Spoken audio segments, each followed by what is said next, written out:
Bonjour. À 88 ans, Yamada Reiko est bien connu ici. Dans ce bureau, on aide les Hibakusha, les survivants de la bombe nucléaire.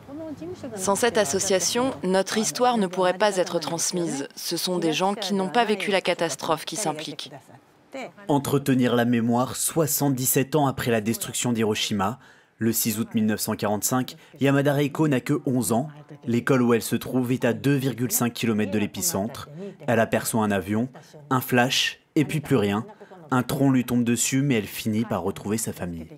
On n'avait pas vraiment vu les visages des cadavres parce qu'on évitait justement de les regarder. Mais 2 jours plus tard, une personne appelle ma sœur. On s'est retourné et là, on a vu un visage totalement brûlé. On ne distinguait pas les yeux et la bouche. On était tellement effrayés qu'on s'est enfui. 140 000 personnes d'Hiroshima sont mortes rien qu'en 1945. Les survivants ont presque tous plus de 80 ans et l'association reçoit 12 000 demandes d'aide par an. La plupart sont solitaires, soit ils ne sont pas mariés, soit ils le sont, mais souvent sans enfants pour les aider, car ils avaient peur de transmettre des maladies. Après la guerre, les Hibakusha sont mis à l'écart à cause de la peur des radiations. Certains gardent le secret avec leurs conjoints. Il faut parfois cacher ses cicatrices. Même des bains publics leur ferment les portes. Yamada Keiko s'estime chanceuse, pas de marque sur sa peau, mais elle témoigne partout dans le monde.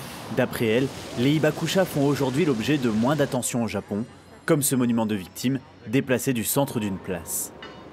Le Japon doit continuer à promouvoir la paix. Avec les tensions actuelles dans le monde, j'ai peur de ce qui peut arriver. À l'approche de ses 90 ans, Yamada Reiko est l'un des derniers maillons entre le 6 août 1945 et la nouvelle génération.